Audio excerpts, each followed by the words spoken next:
Voilà, bonjour à vous. Merci d'avoir accepté de témoigner de votre cheminement d'homme, de votre cheminement de croyant, des rencontres qui ont pu entretenir, si ce n'est votre foi, tout au moins votre rapport à l'Église. Vous avez souhaité témoigner sans apparaître à l'écran, non par crainte d'être reconnu, mais tout simplement parce que votre responsabilité et par là même votre témoignage engage au-delà de vous-même et vous nous offrez ainsi à vous entendre tout en contemplant quelques images fortement symboliques, fortement signifiantes pour vous.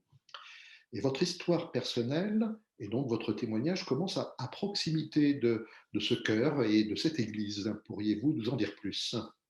J'ai grandi à Nîmes et là, on peut voir la paroisse dans laquelle, ma foi s'est révélée, où j'ai passé un certain nombre d'années, jusqu'au moment où l'adolescence est arrivée et dans les types de groupes qui étaient proposés à l'époque. Donc j'allais intégrer des groupes qui s'appelaient, à ce moment-là, les Jeunesses ouvrières chrétiennes, les JOC, et c'est un premier recueil que j'ai rencontré ici, dans une des premières réunions où moi je pressentais être un petit peu différent puisque je suis homosexuel et que, j'ai commencé à entendre, un certain type de discours qui ne laissait sans doute pas trop, ma place, alors que je ne l'avais pourtant jamais ressenti dans ma paroisse avec, les prêtres qui se sont succédés.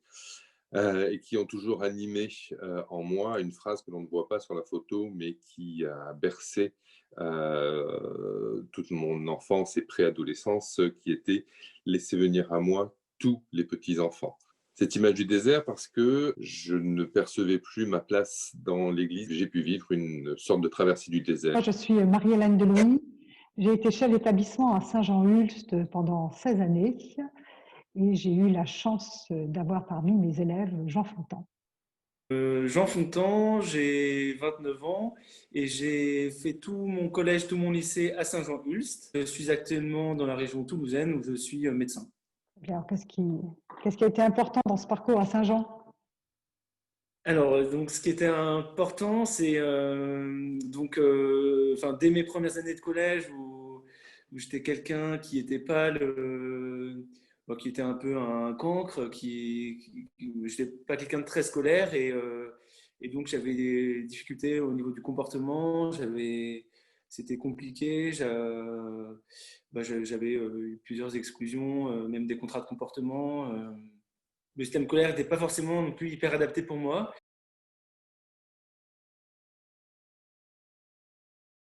Je suis arrivée dans l'enseignement catholique à 15 ans. À l'âge de 15 ans, j'arrivais de l'île de la Réunion.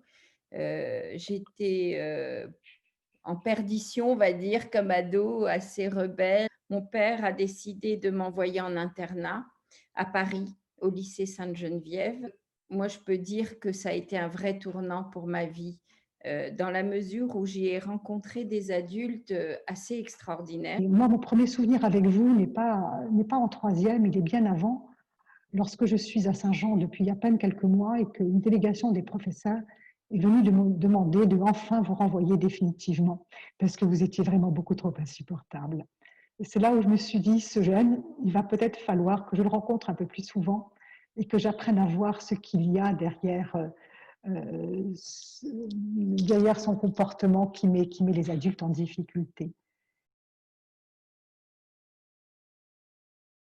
Et moi, je me souviens d'une fois où j'étais en troisième, vous m'aviez convoqué, donc ce fameux 15 mars, le jour de mon anniversaire. Donc j'appréhendais beaucoup parce que je pensais que mes jours à Saint-Jean étaient comptés.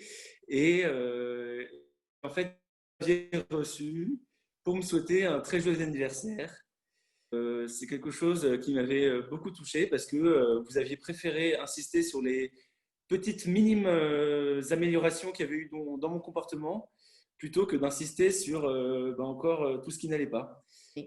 Donc, il y avait de l'exigence, il y avait beaucoup de bienveillance, mais surtout des adultes qui nous laissaient extrêmement libres, qui nous soutenaient dans nos projets, mais qui n'étaient pas omniprésents, qui nous laissaient beaucoup tâtonner, expérimenter, vivre vraiment sans nous demander des comptes ou des engagements à long terme. On venait, on repartait. Alors, moi, j'étais accueillie comme une musulmane et ce qui m'a beaucoup marquée, c'est que dans leur regard, j'ai vu de l'émerveillement de ma culture, des questions, de la curiosité et m'obligeaient en fait à approfondir qui j'étais, tant dans ma culture qu'en tant que musulmane et du coup à devenir de plus en plus fière. Si je parle de gens, je ne vous définirai pas en disant que vous étiez un cancre, parce que ça ne fait pas partie de mon vocabulaire. Je pense que vous étiez ce qu'on appelle un enfant peut-être immature, c'est le mot que vous avez employé, certainement bêtisier, derrière l'élève qui avait les résultats scolaires qu'il avait. Moi, je voyais le visage d'un enfant souriant, bêtisier, et je voyais peut-être un petit peu le cœur de cet enfant qui était ce cœur extrêmement généreux. Et je crois que vous aviez simplement besoin d'être un peu plus accompagné qu'un autre et que cette vivacité, pour employer un mot aimable à propos de votre comportement, il ne fallait pas la cadrer, mais il fallait simplement, peut-être étape par étape, vous montrer les petits progrès que vous faisiez parce que vous étiez plein de bonne volonté.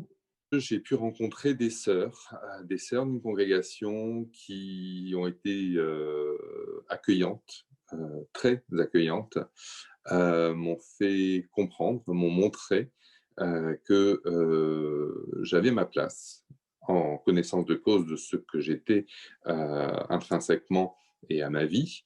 Et m'ont fait comprendre, m'ont fait savoir que j'étais le bienvenu. Et donc, je pense que vous m'avez aussi permis de prendre confiance en moi. Je pense que ça m'a beaucoup aidé et ça m'a permis par la suite, moi qui n'étais pas du tout scolaire, je m'intéressais uniquement aux matières scientifiques où j'avais quelques facilités dans ce domaine.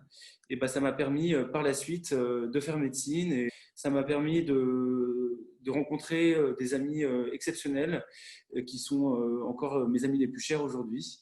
Et donc, je rends grâce tous les jours dans ma prière pour ces années merveilleuses à Saint-Jean.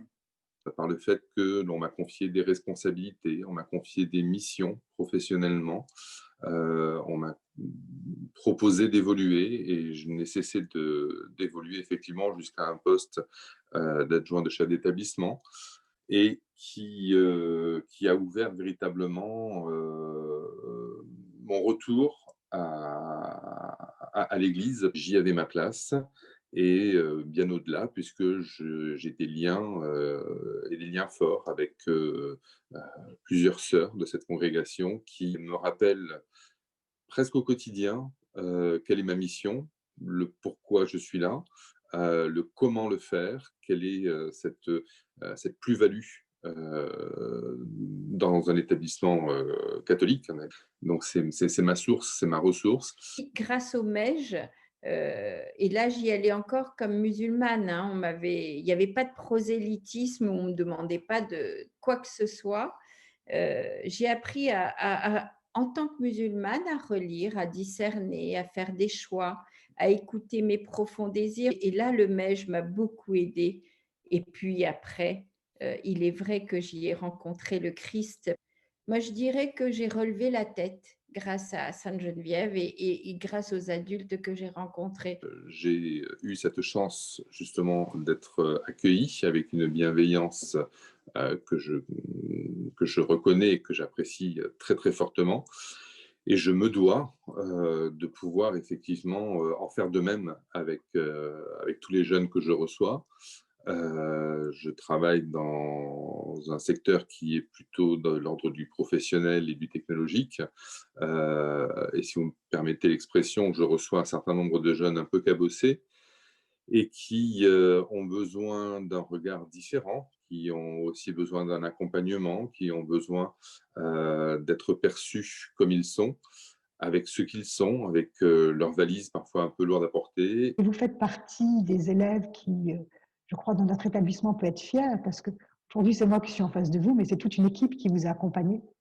Tous ensemble, on a essayé de vous accompagner au mieux et de vous permettre de rester le jeune que vous étiez et non pas de devenir un produit d'un moule stéréotypé. Et vous voir aujourd'hui médecin, et non seulement médecin, mais ayant fait le choix d'accompagner les personnes en fin de vie, c'est vrai que c'est notre plus belle récompense à nous qui, voilà, qui essayons de servir auprès des jeunes.